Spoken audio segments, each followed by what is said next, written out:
Mr._Nicotino3 said, Mr.G is live. Hey Nico. I'm doing a double stream, YouTube and Twitch today, setting everything up. Stream elements, bot running robot. Mr.G live GX. It's a little loud. Lights, camera. Racing 0 Killer, what's up, Mr.G? Hey, Crazy Killer, long time no see. Anyway, Tony Y GX.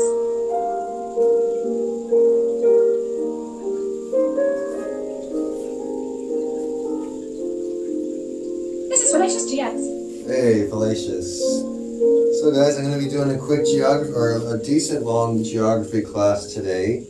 And then I'm not sure, but you might get a late night course with Mr. JR as well. It's not 100%. We'll see.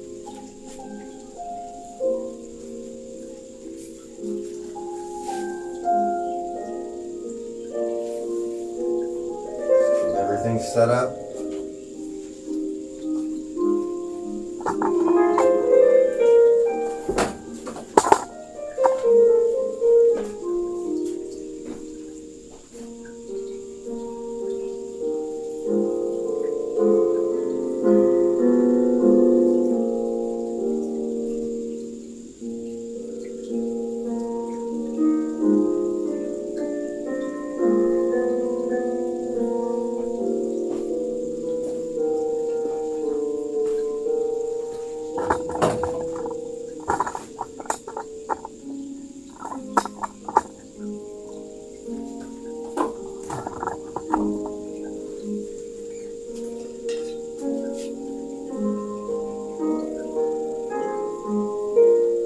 Yeah, I forgot.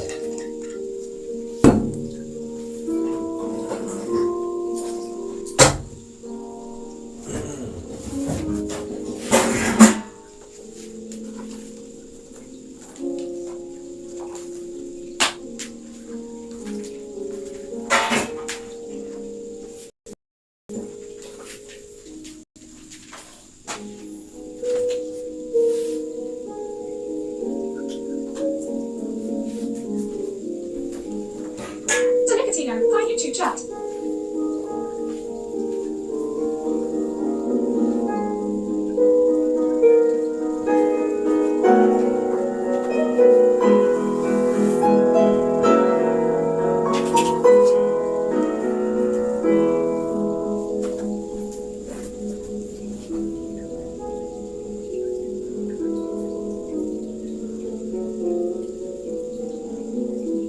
Hey Google, what's my name? Your name is Gregory.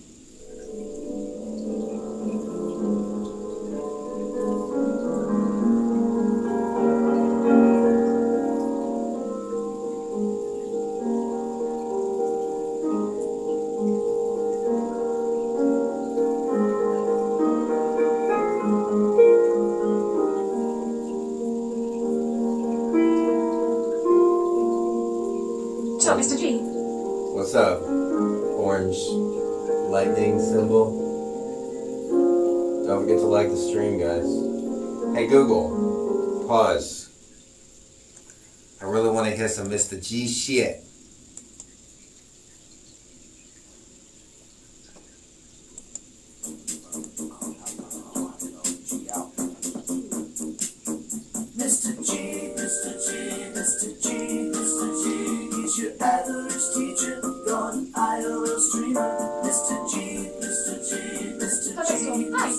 Hey, Perfect Storm. Aloha. Americana writer, Gonzo Education. I met him while streaming on a Hawaiian vacation. Unworn white Levi's were covering his femur until he covered them with coffee and creamer. Mr. G, Mr. G, Mr. G, Mr. G. He's your average teacher, gone IRL streamer. Mr. G, Mr. G, Mr. G, Mr. G. He's your average teacher, gone IRL streamer. Mr. G, Mr. Nicotino, actually, we're getting it going.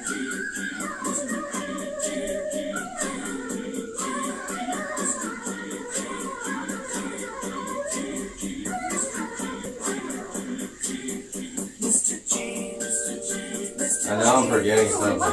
He's your average teacher, gone ILO streamer.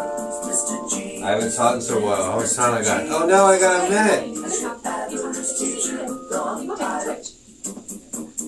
Thank you for all the moderators here. Americana writer, Gonzo Education. I sped him while streaming on a Hawaiian vacation. Unworn white Levi's were covering his femur until he covered them with coffee and cream. Hey, Mrs. J, happy birthday.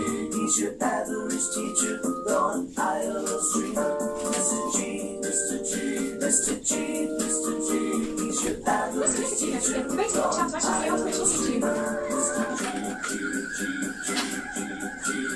Mrs. J, the money. Nice to see you so tight face. Elevator, device time. Mr. G, Mr. G, Mr. G, Mr. G. He's your average teacher, gone ILO streamer. Mr. G, Mr. G, Mr. G, Mr. G. He's your average teacher, gone ILO streamer.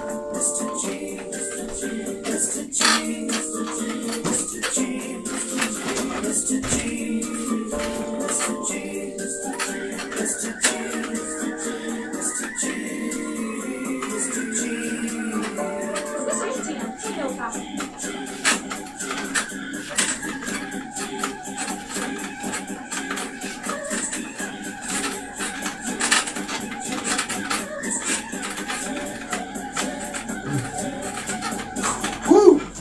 Hi, I'm Mr. G. Welcome to my class. It's Mr. G. Yeah, okay, Bill. Boy, fly become module. I hope everybody's having a wonderful day today. I'm tripping. No, I haven't had class in a while. What can I say? I'm not making any excuses. I've been busy with other things.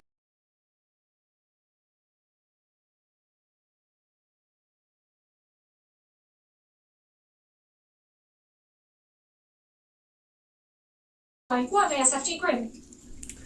Today we are learning about the state of Washington. And if you're new to the channel here, we're live on YouTube and Twitch right now. If you're new to the channel and you're wondering more about your teacher, like I said, I'm Mr. G, and my website's on the screen.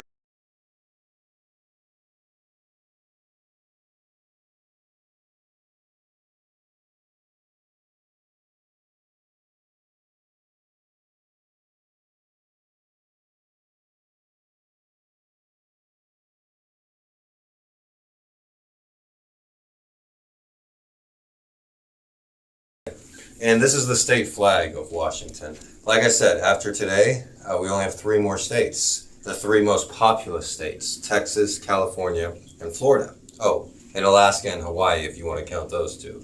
We'll get to those next week. But this week, we'll finish up the continental United States with Texas, Florida, and California. We'll do Florida tomorrow, California on Thursday, and Texas on Friday. Little lagging. I welcome all of you. It is a little lagging. Okay, I think we are dual broadcasting here. We're in 5G. Yeah, I'm getting some lag. And we are in. I'm trying something new here. We're live on YouTube and Twitch right now. The reason I'm doing that is because we're using the top of the line technology, top of the line, internet, 5G, everything. So it should. Okay, it's good now. It should maybe just take a couple seconds, I think, and then the kinks should work in. But I do understand it.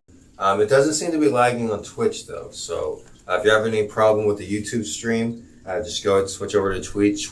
We're live on both. And you can learn... Say Hawaii for last. Yeah, I did. Hawaii is last. And also Texas. I lived in Texas a good part of my life. I'm born and raised. That's Friday, so... Alaska and Hawaii is next week, and I do like Alaska as well. I do plan on visiting Alaska at some point in my life.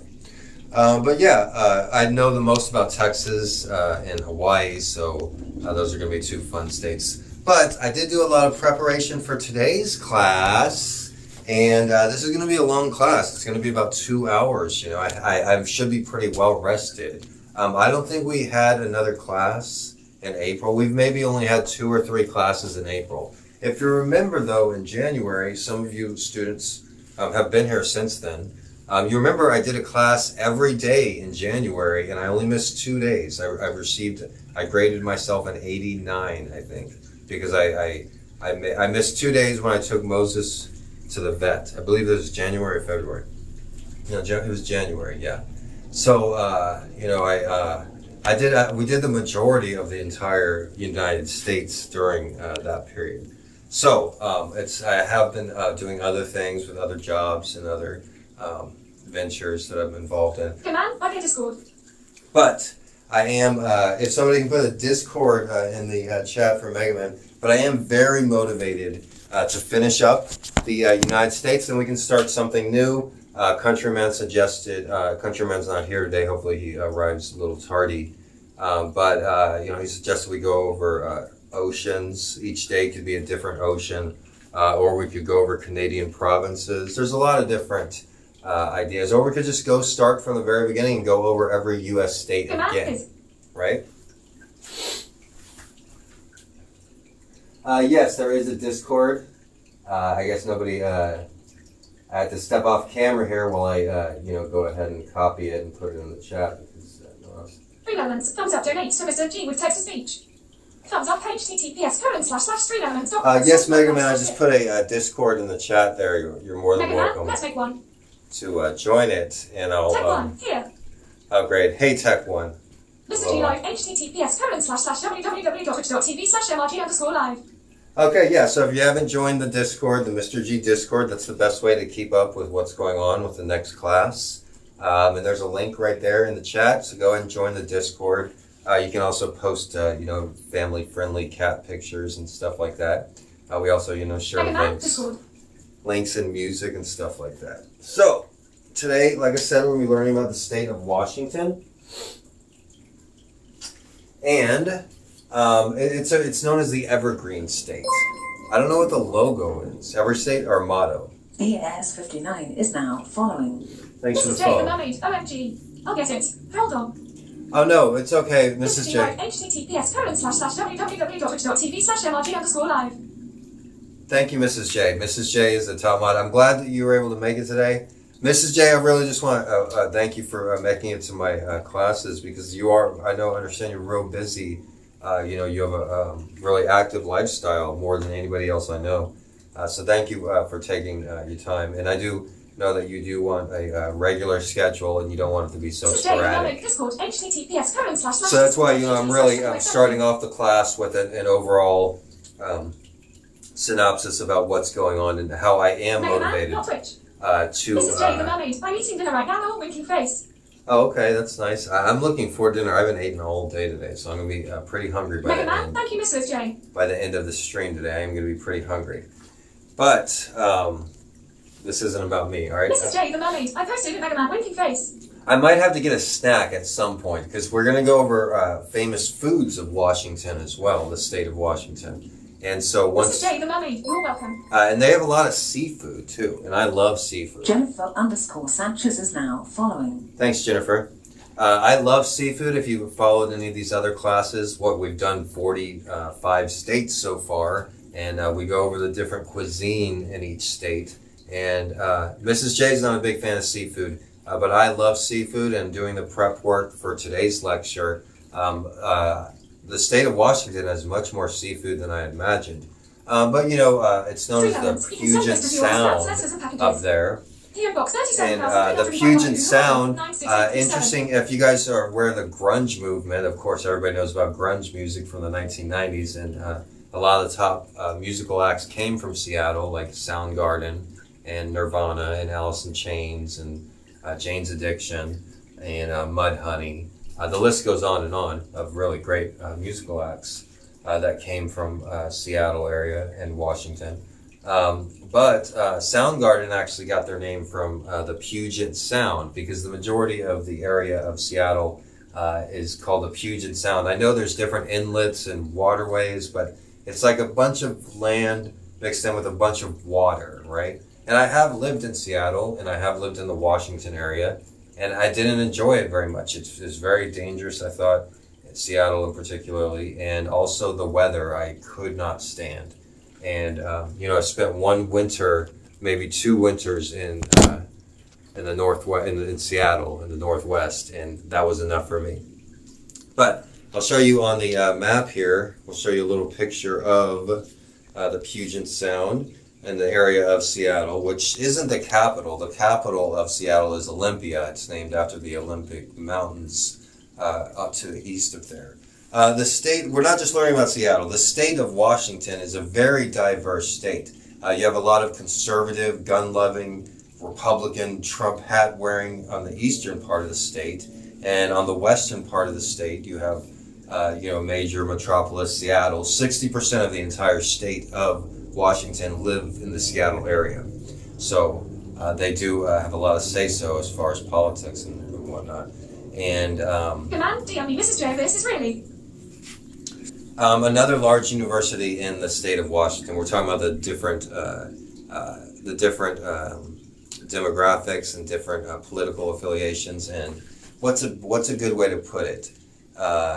It's divided in climate and culture. So the eastern part of Washington, you have a lot of mountains, you have a lot of animals, bears, coyotes, volcanoes. Mount Rainier, one of the largest active volcanoes. I'll show you a picture of that. I'll show you a picture of it right now. I'll put it in the corner. But Mount Rainier is one of the largest active volcanoes, and it has a huge glacier on top. And the thing is, it's about to blow any day now. Maybe not any day now, but it's going to blow eventually, Mount Rainier. And when that happens, that glacier on top of that mountain, it's going to be it may end humankind as we know. But what one thing is going to do is all that magma and lava is going to heat up all the water, the glacier on top of it. It's going to cause massive flooding, and everything to the ocean is going to be swept underwater. It's also located, the area, part of Washington is located on a huge fault line right in the area of the Ring of Fire. Everybody thinks, San Francisco is a dangerous place for earthquakes and natural disasters, but no. The state of Washington has them beat. Mount St. Helens happened when I was alive. I was like 1 or 2 years old. But that had to have been one of the largest volcanic eruptions in any modern times. Ash from Mount St. Helens was distributed thousands of miles away. Let's see what Google has to say. Hey Google, tell us about Mount St. Helens. Mount St. Helens, Washington, 98616 is 2,637 miles away. Okay. Hey Google, what happened at Mount St. Helens? On the website usgs.gov, they say, Helens cataclysmically erupted. A high-speed blast leveled millions of trees and ripped soil from bedrock. The eruption fed a towering plume of ash for more than 9 hours, and winds carried the ash hundreds of miles away. Okay, I said thousands of miles, but same thing. Okay, but yeah, some other things that Washington is known for is they have the largest building on Earth, and that's a Boeing building facility. I'll put a picture of it in the corner right here. This is actually the largest building on Earth, and it's located in the state of Washington. It's where they make Boeing airplanes. Washington is #1 in the United States in aerospace. Another big industry is health insurance. A lot of health insurance organizations are located there, and a lot of privacy tech firms are located in the state of Washington. Agriculture is also very popular in Washington. A lot of people know about Washington apples. Washington's #1 in the United States for apple production.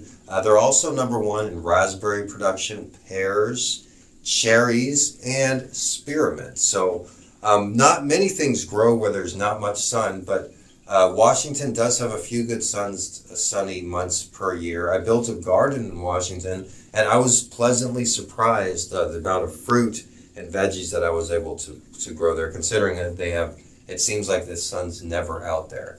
Some more popular products is dairy products. You see that on the West Coast and East Coast when you get into the higher altitudes. Also beef cattle. A lot of really good quality beef comes from the state of Washington. And also potatoes as well. They grow well. Good night, Washington. cold climate as well.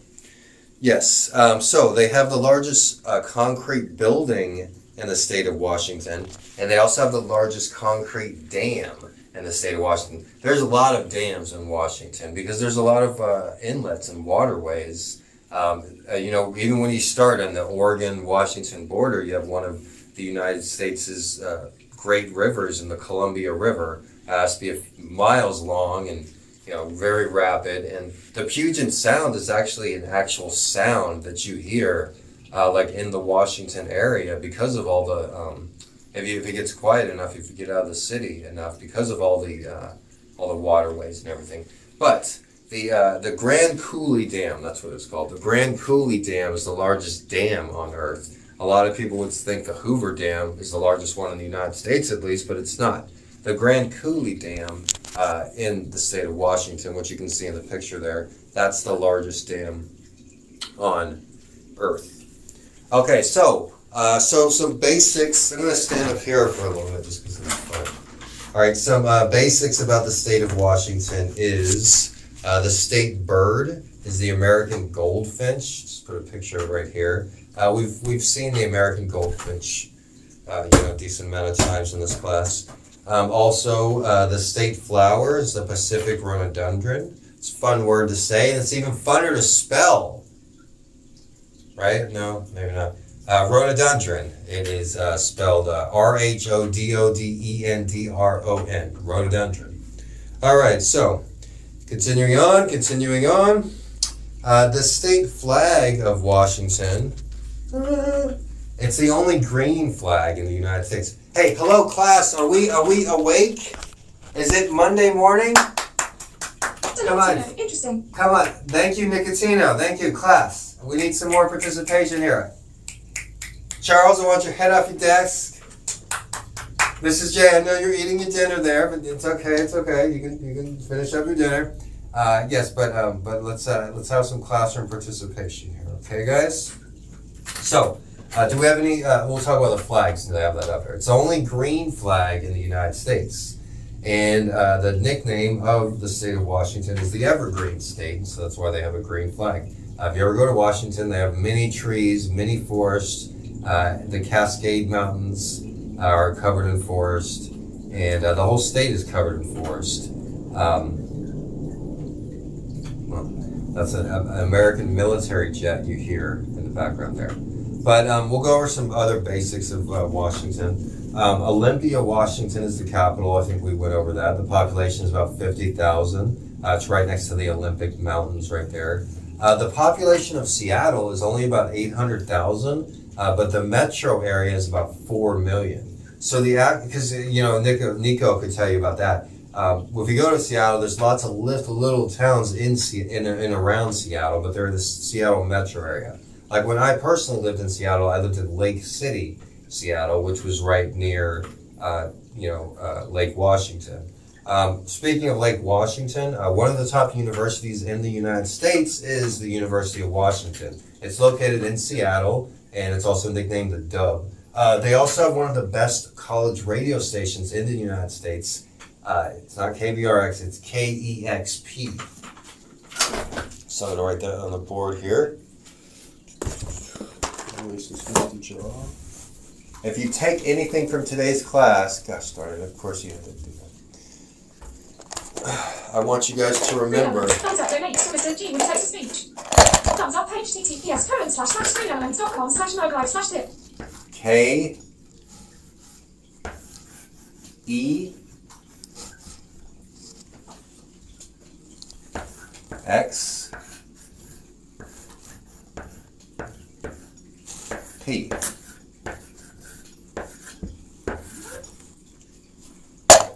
Now, if you know anything about Mr. G, you know that I know radio stations. And one of the best radio stations in the entire United States is KEXP in Seattle.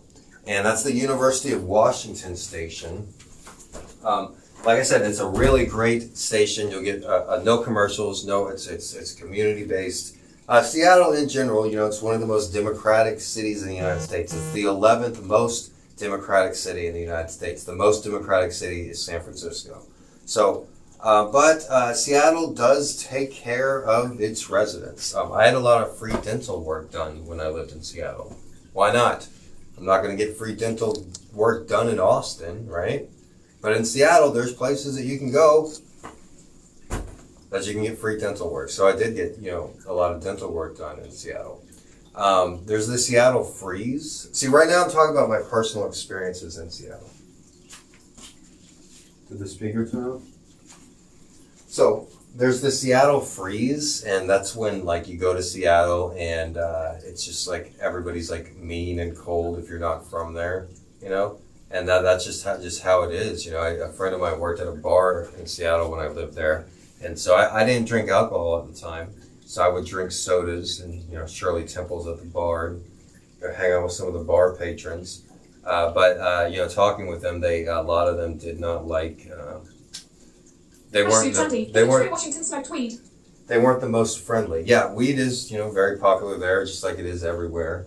Like I said, Washington is divided in climate and culture. The western part of the state, you have a lot of trees, and you have Seattle and Tacoma, which is known as Tacompton, because it's so freaking ghetto.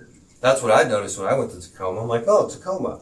Whoa, I stayed at a house in Tacoma. It was a really nice house. It was in the same neighborhood they filmed the movie 10 Things I Hate About You, 12 Things I Hate About You. I don't know. It's a famous movie from, the 90s.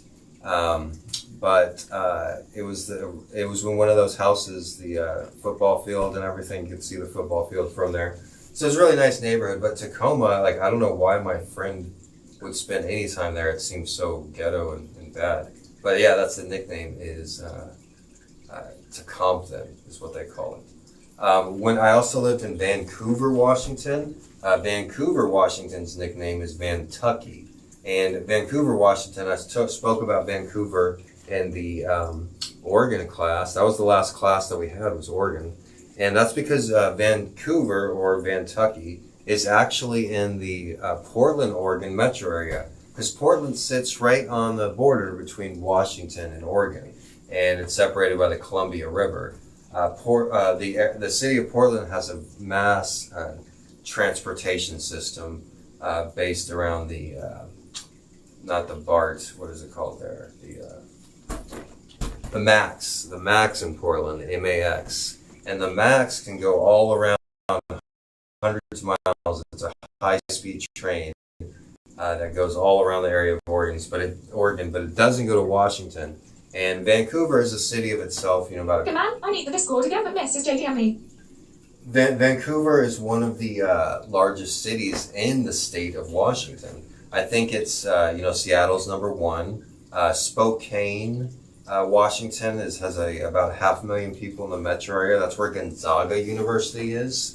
And you have a lot of in Spokane, you have cowboys. When you're heading east, towards, Idaho and Montana, you get a lot less, lots less liberal Democrats and more conservatives. There's actually koala bears in eastern Washington. Fun fact. Yeah, you don't find them anywhere else in the United States. Another interesting thing about the state of Washington is their India tribes. The Yakima India Reservation in Yakima, Washington.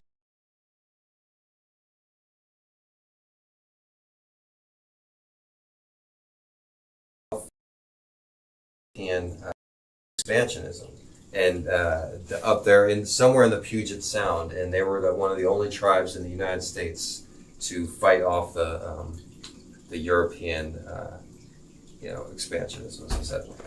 So another thing, Seattle is what they're known for. One of the most famous landmarks they're known for is the Space Needle. The Space Needle came about during the 1962 World's Fair, and it was a big deal at the time. It was the first ever floating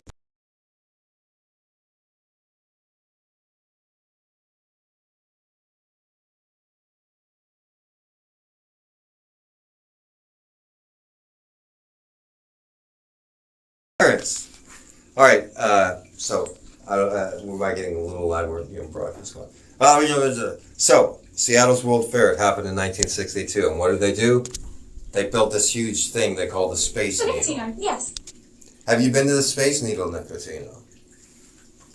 I hear there's a restaurant on top. Here in Honolulu, we used to have our own Space Needle, except it was at the top of the Ilokai Hotel. And I guess the Space Needle is the world's first rotating. Also had a rotating restaurant on top of the Ilokai and also on top of the Ala Moana building. So I know of 2 rotating restaurants here in Honolulu. But, okay, more about the state of Washington. We should cover Seattle. There aren't really many other states. Vancouver is one of the largest cities. Bellevue, Washington has about 200,000 people. It's known to have a lot of wealthy, previously 10 years ago they had a lot of wealthy people lived in Bellevue, Washington, which is north of Seattle. But now it's gotten a lot worse. There's been a lot of crime and stuff like that. What else about Seattle? Howard Schultz. Howard Schultz is the creator of Starbucks coffee. See if I have a Starbucks logo. I don't have one, I think. This is the Washington logo, the University of Washington. They're actually one of the most highest ranked academic schools in the United States. If somebody graduated from University of Washington, it's similar to the University of Texas. It's one of the elite public universities known as a public Ivy League school. So, University of Washington, University of Berkeley, and University of Texas, 3 of the, and University of Michigan, and University of Wisconsin. Those are some of the top public universities in the world, and not just the United States. Hook 'em horns. All right, but back to Seattle. University of Washington is located in Seattle on Lake Washington. One of the prettiest football fields I've ever seen is the University of Washington football field. They did some renovations to it, but the main thing is it's right there on the Lake Washington. So when somebody's running for a touchdown, and they go catch the ball and they run into the end zone, in the background you see the beautiful lake there.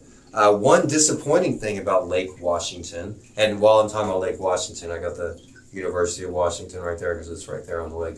But one disappointing thing about Lake Washington is there really is no public beach waterfront there, at least not where I was, in the Lake City area of the lake. It is a large body of water, but I must have spent 2 or 3 miles walking around the lake looking for the water, looking to where I could just put my hands in the water or step into the water, but it wasn't possible because each bit of beachfront, each bit of water lakefront has a private residence on it.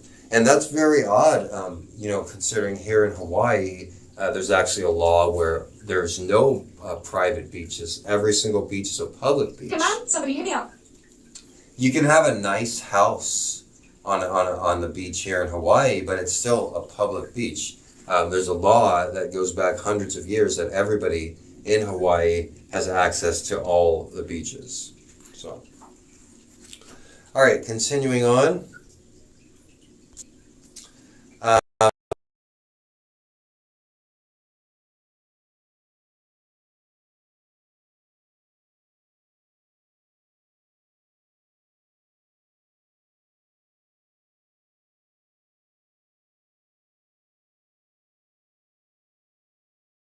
I don't know if you guys can hear me.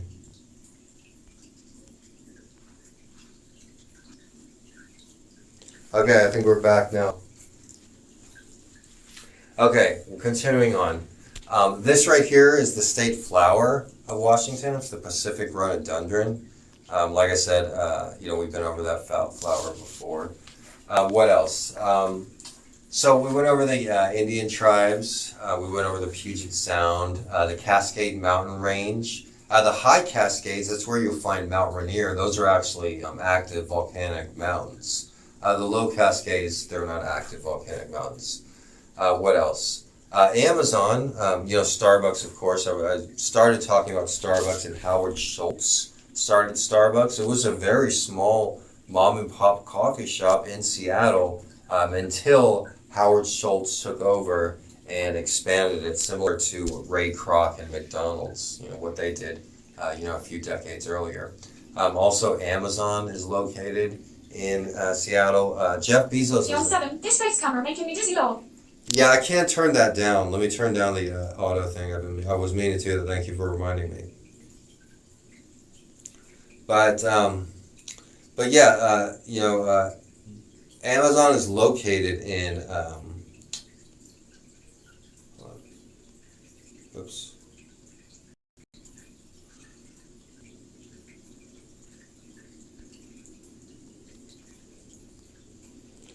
Okay, we're back.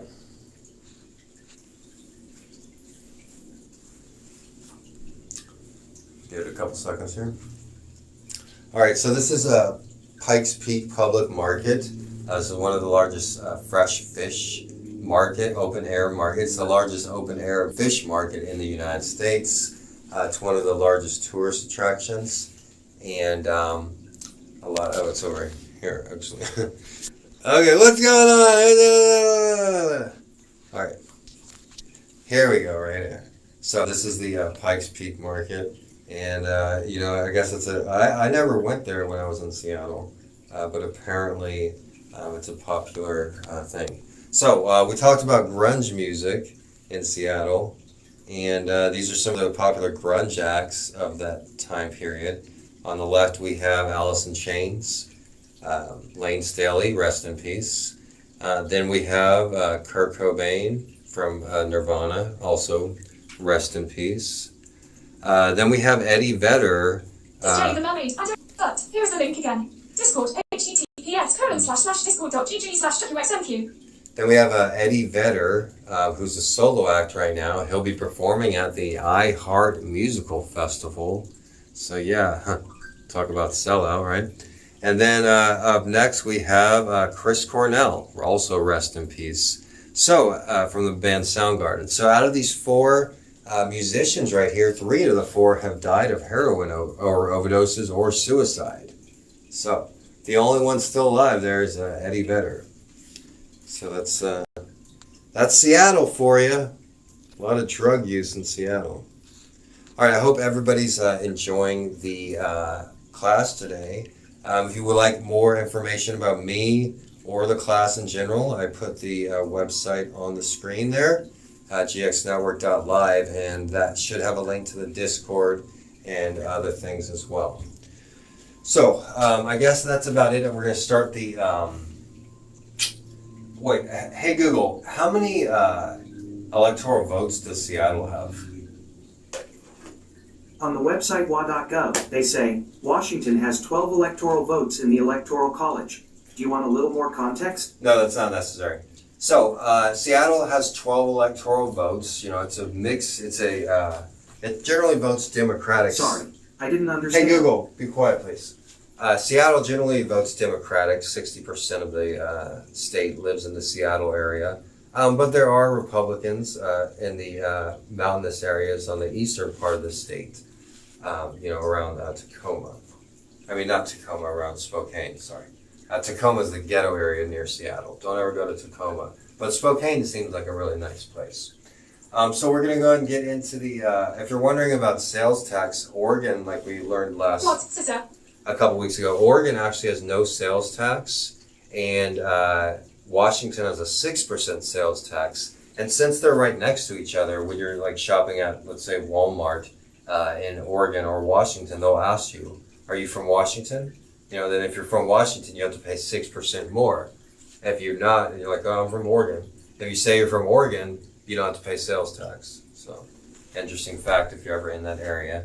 Like I said, I did live in Washington, different parts of Washington. We mentioned the Yakima Indian Reservation. That's also in the mountainous areas where you have thousands of wild horses.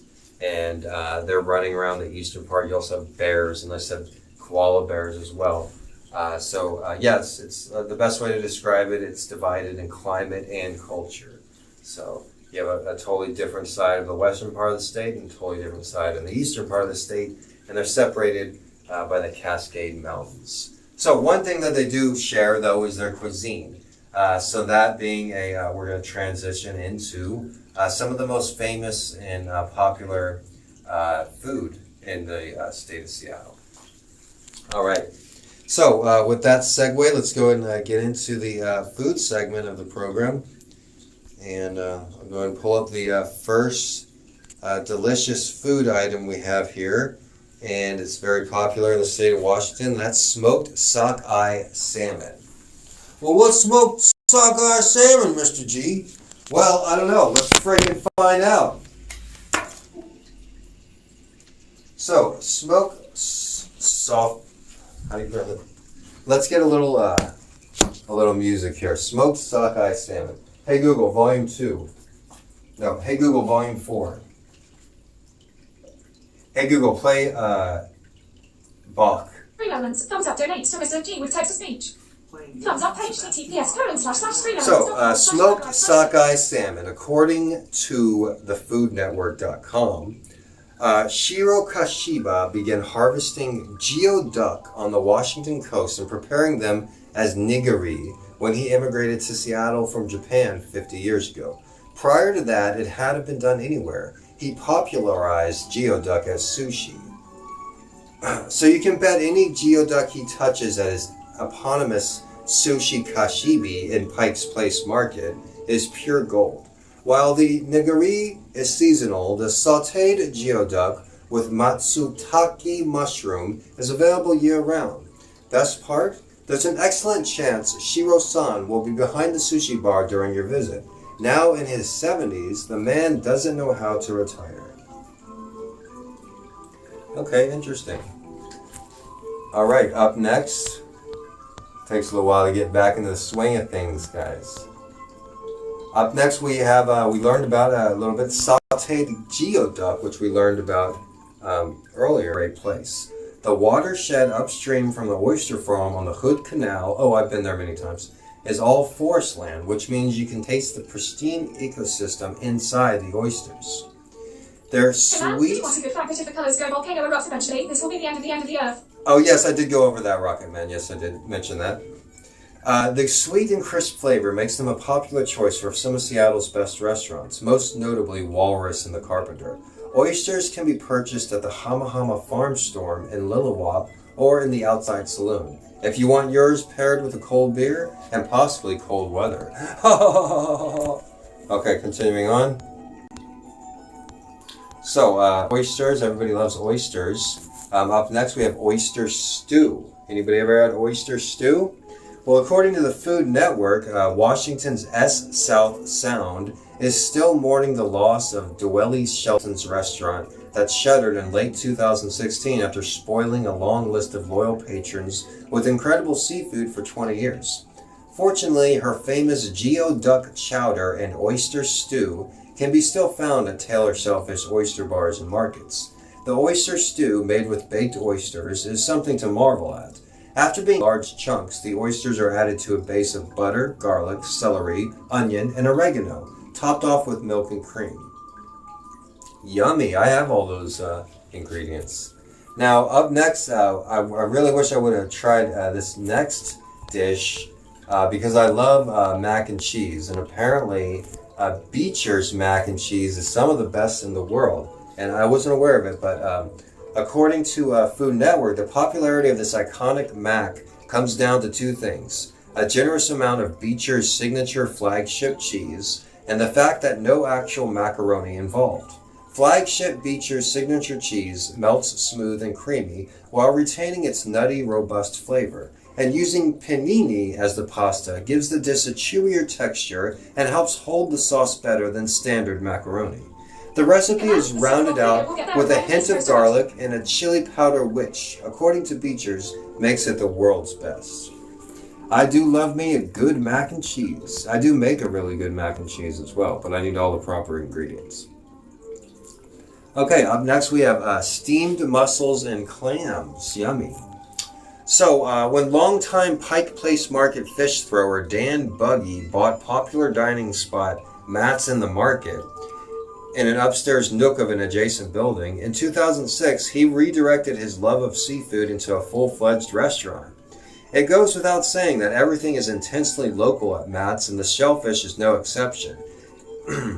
All sourced from coastal farms, and while the Washington seaboard is a main theme with the dish, the menu's actually inspired by the flavors of Spain, starting with a broth made from a Spanish cava, garlic, shallot, and pork stock. The shellfish is cooked with Matt's homemade chorizo, corona beans, and piquillo peppers, all topped with cilantro, olive oil, and croutons. Now that looks like sounds like an incredible salad. I don't know about you guys, but I mean, this is making me hungry. Now up next we have another type of seafood, surprisingly, right? This next is clam chowder. And I love me a good bowl of clam chowder. This is razor clam chowder. Kevin Davis has been making chowder his entire life. So it makes sense that when he opened the Pike Place Market restaurant, Steelhead Diner, a decade ago, he put chowder on the menu. Initially, he used manila clams, but because he was selling so much chowder, it became an economical nightmare. His new recipe uses razor clams, and it's no less flavorful. He follows a very specific recipe that includes fennel, leek, potatoes, applewood smoked bacon. It's pronounced bacon, Mr. G. Oh, thank you. Bacon, cream butter, thick rut razor clams, and razor clam juice. The entire dish is drizzled with truffle oil sourced from nearby Labino Tavulo Truffle Cafe. I didn't know they had truffles in Washington. Alright, up next we have some Geoduck Creole. They're really fancy up there on their Washington foods, eh? So Geoduck Creole, as mega restaurateur Ethan Stahl continues to build his empire at an impressive speed, one of the classic dishes that helped him put on the map isn't going anywhere. At Anchovies and Olives in Seattle, Stillwell makes Geoduck Creole by thinly slicing the saltwater clam siphon and making it with radishes, fennel, and chilies. It's a simple dish with a refined taste that magically makes you forget about all the hilarity of the Geoduck's awkward appearance. Well, I guess, I don't know, Geoduck, what a weird name for food, I don't know, I guess. Alright, up next we have the Salmon Bakery across the street. Everything is sourced from right outside the market. If Seattle could be summed up in a single and spruce, the prized mushrooms are sautéed in a little bit of cream and garlic and shallots, then poured on top of grilled sourdough bread, which sops up all the savory juices.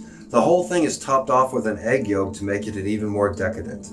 The dish is so popular that it's sometimes made with chanterelles on toast when springtime morels run their course.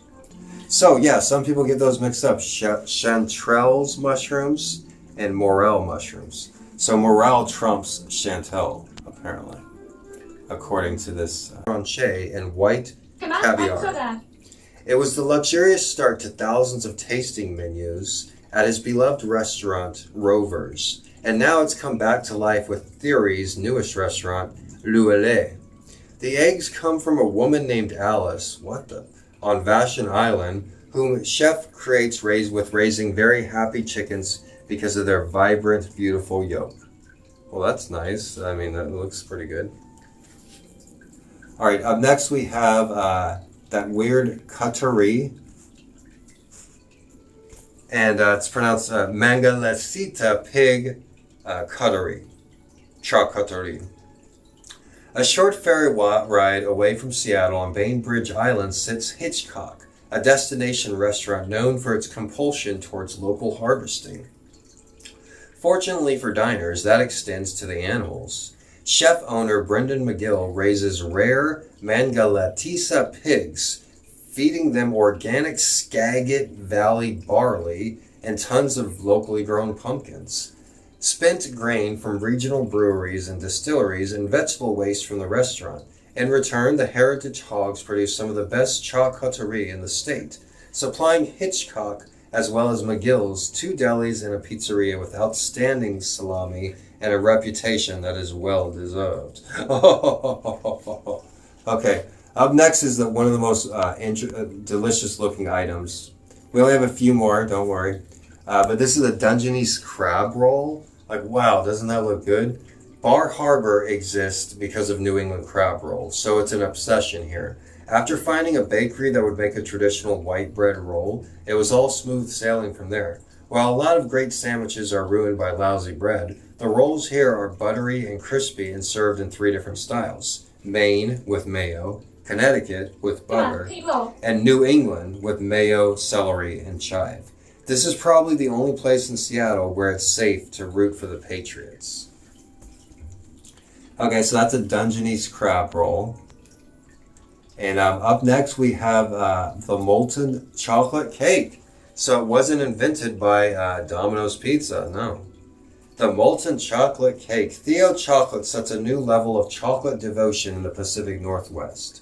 Autumn Martin left her dream job as head chocolatier of Theo to open Hotcakes, a sort of sugar shack that offers everything from boozy shakes to cookies, smoked chocolate chips, caramel sauces, and her signature dessert, the molten chocolate cakes.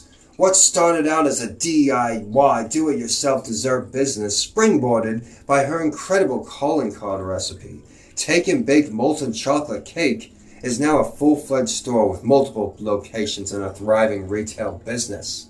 Yummy, I'd love me some molten chocolate cake. Alright, up next we have Edda's Rub and Love Salmon. I didn't name it, okay? But yeah, Edda's Rub and Love Salmon, sourced outside of Scotland, can be found at one of Seattle's newest bars, called No Anchor.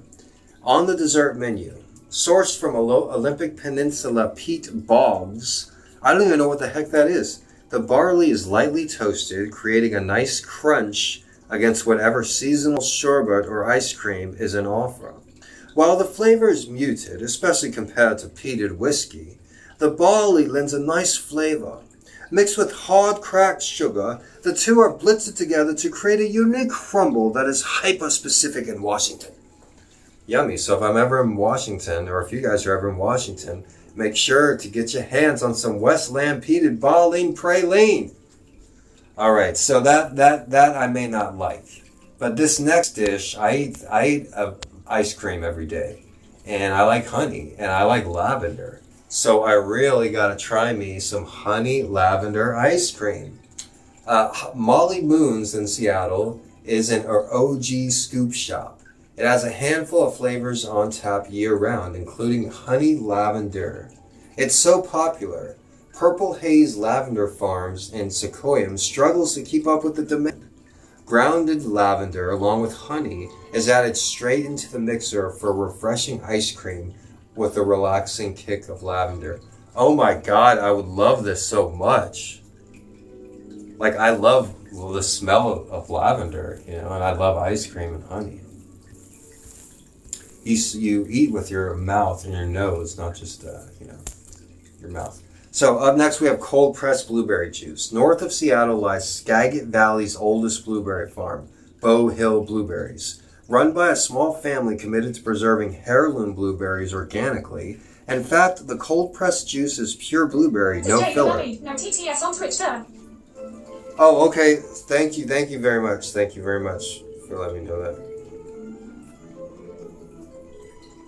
Had to refresh. Oh, okay. Thank you very much, Mrs. J.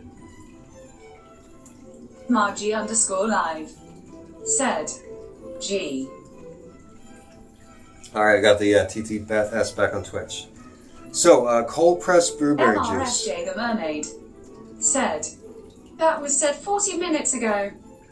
Oh, wow. Sorry about that. Thank you for letting me know.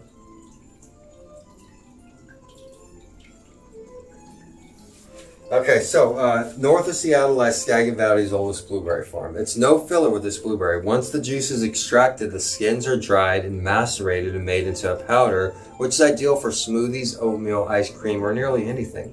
The heirloom berries have a thicker skin and an intense purple color, making the cold-pressed juice a glassware stunner that's perfect for cocktails. And I do mean cocktails.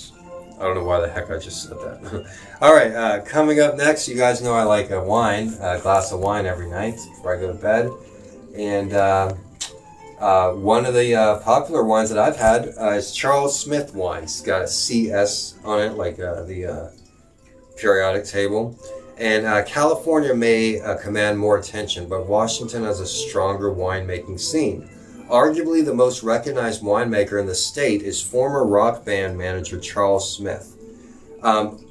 Charles expanded his Walla Walla operations and opened a sprawling tasting room in Seattle called Jet City, the largest urban winery on the entire West Coast. It offers a sample of his everyday wines that showcase the outspoken personality of the Washington grape.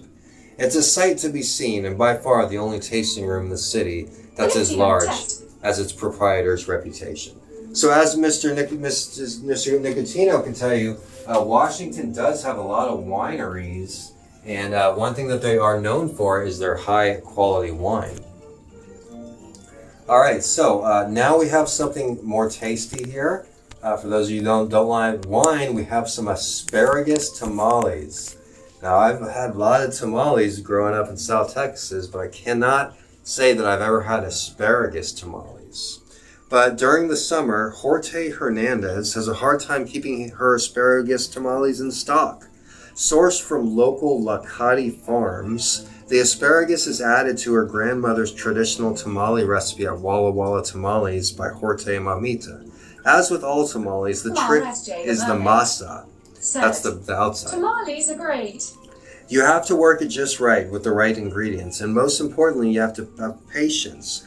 But Jorge has a secret weapon to her perfectly fluffy and delicious tamales. Her mother, aka Mamita, who helps bring life to the recipes she grew up on.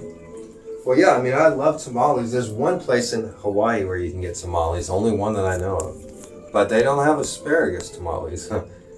Alright, up next we have Cafe Nico. Now, I'm not really sure what Cafe Nico is, but Seattle is the coffee capital of the world. They consume more coffee than Seattle, the state of Washington, consumes more coffee than anywhere other state. And even when I lived in Washington, I drank coffee every day. It's always cold and rainy, so. But Cafe Nico, Seattle is the most connected with coffee, along with coffee houses. This is from foodnetwork.com, by the way.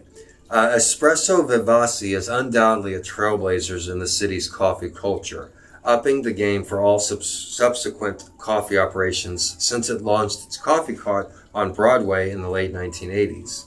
There are now 3 locations, including the original cart, which morphed into a sidewalk bar serving coffee so superb that it lures long queues of people regardless of the weather.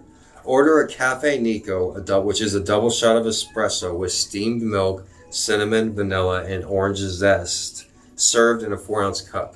I actually do remember this place now that they describe this drink. There's always a line at this place, and they all want this Cafe Nico drink. I remember this person I knew, I won't call her a friend, but she would always talk about this drink.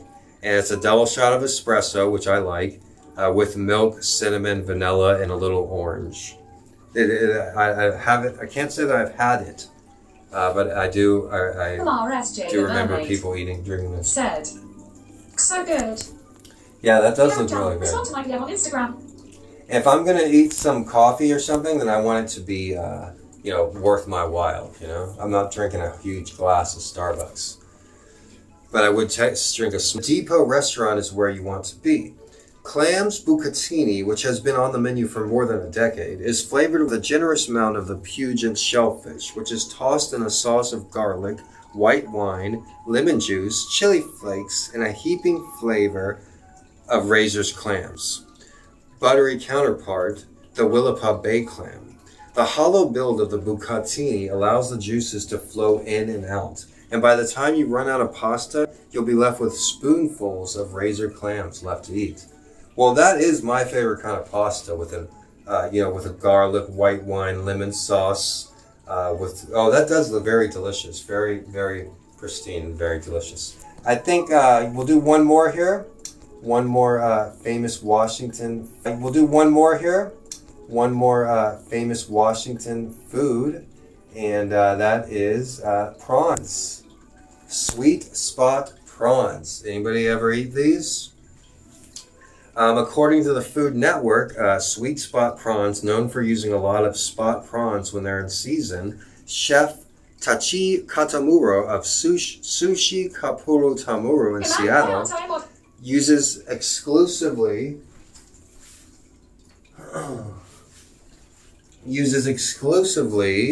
live prawns, which deliver a firm lobster-like texture and an intense sweetness. Tamura steams the live shrimp sourced from waters off the Hood Canal in a bamboo steamer for about 10 minutes, lets them cool, and then splashes cold water on them to deshell. Delicately, he keeps the head and tamale attached. That's rare. The prawns are one of the most popular dishes available late spring to early fall. Interesting. And then, of course, they also have apple cider donuts are also a really popular dish there. Apple cider donuts. It seems like apple cider donuts are popular all around the United States. I've never had one. I don't believe. So that was the famous foods of Washington. I hope you guys enjoyed it. I know I did. I love seafood. I think I'm going to cook up some. I was going to cook up some of that garlic pasta, butter, white wine sauce. Maybe I will. Maybe I won't. I don't know. I will eat something in a little bit. We have a little bit more class today. I hope you guys are all enjoying it. This is I've taken a couple weeks break, but I have been active and I have been busy. But I am motivated.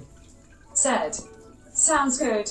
I'm motivated to. Thank you, Mrs. J. I'm totally motivated to finish this week with a really great week of classes each day. So today's Tuesday. We'll have class tomorrow and Wednesday. And I'm not just going to say it. I'm going to do it. I'm not going to say it and not do it. I'm just going to do it. This is what I'm planning on doing. Having class tomorrow on Wednesday, having class tomorrow on Thursday, and having class tomorrow on Friday. Yeah, tomorrow on Wednesday, tomorrow on Thursday. I'm listening. So the rest of the week, we're going to learn about Texas, California, and Florida. We'll take care of the whole continental United States. I'm going to show you a Google. Pause. We'll do some more of the famous foods as well. And RSJ the Mermaid said, People are chatting on YouTube, but TTS is behind on there by 40 minutes. Just so you know. Thanks. Thank you. So, I'm doing the dual stream today, so that's a new thing. Once again, I don't know. I was just testing out to see how it would work with the dual stream and then with the Twitch stream as well. And either way, it's just producing content, and being productive and being constructive. Sometime this week, I plan on having Mr.G for a late night class as well. And that's going to be really late too because, it's already late here. RSJ the Mermaid. It's 1:48 in Hawaii. So much awesome technology. Yeah, it's 1:48 in Hawaii right now, so it's already 7:48 on the East Coast, and it's 4:48 on the West Coast. And if you're in Arizona, which a lot of beautiful people are, then it's 5:48. So I do want to continue keeping this, a PG, family-friendly daytime program, daytime class, because that's when you learn. That's when I learn. When I wake up in the morning, I reach for a newspaper, I reach for a book, or my mind is fresh and I'm ready to learn.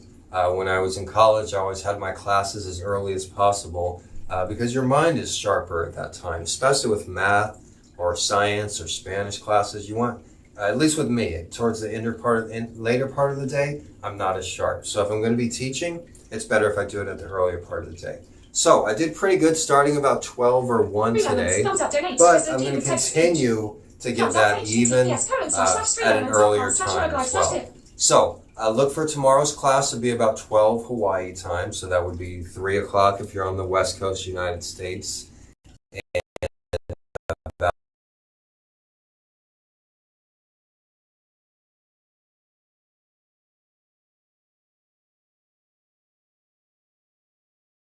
that time, and then once we finish up the States, I'll start having an earlier time of the day.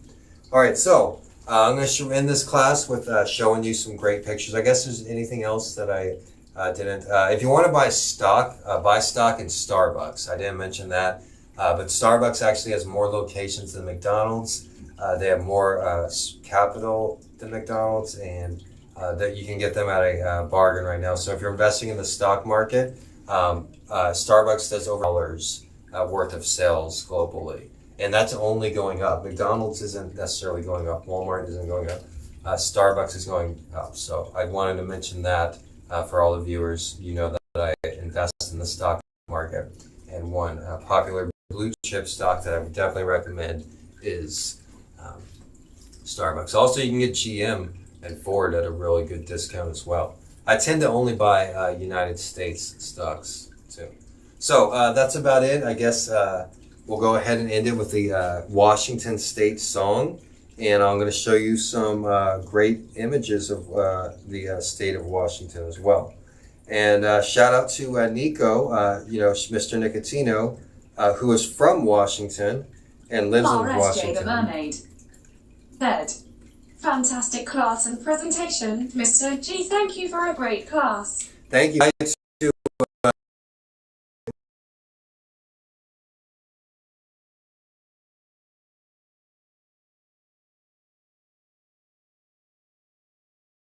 So I'll try to do that before class if I have the time. Like I said, I'm really busy now. I'm working a new job and whatnot, and it's only 3 or 4 days a week, but still managing that and the classes. But I am really motivated, and I do have a lot of energy. I've been doing this new app, the Fabulous app. I totally recommend it. It's an app you pay for, but it's a really motivated and to be productive and constructive and positive. So thank you all for coming to class today. I really do appreciate you guys. I love you guys. I'm going to be doing this every day, every weekday this week, and then we'll switch again to Monday, Wednesday, Friday. But this is the staple, the Mr. G classroom. This is something that you can't count on. I've taken a little bit of break. No harm in doing that. A lot goes into this, so I do deserve a little break time here and there. But I'm back in the saddle, and we'll be having class every day this week and probably every day next week as well. So here's the Washington State song, and I will show you some wonderful images of the lovely, beautiful state of Washington, which I've lived before but will never live again. So that tells you something.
Guys, everybody have a wonderful night. Don't forget to like and subscribe. Follow me right there at Gregory Joseph.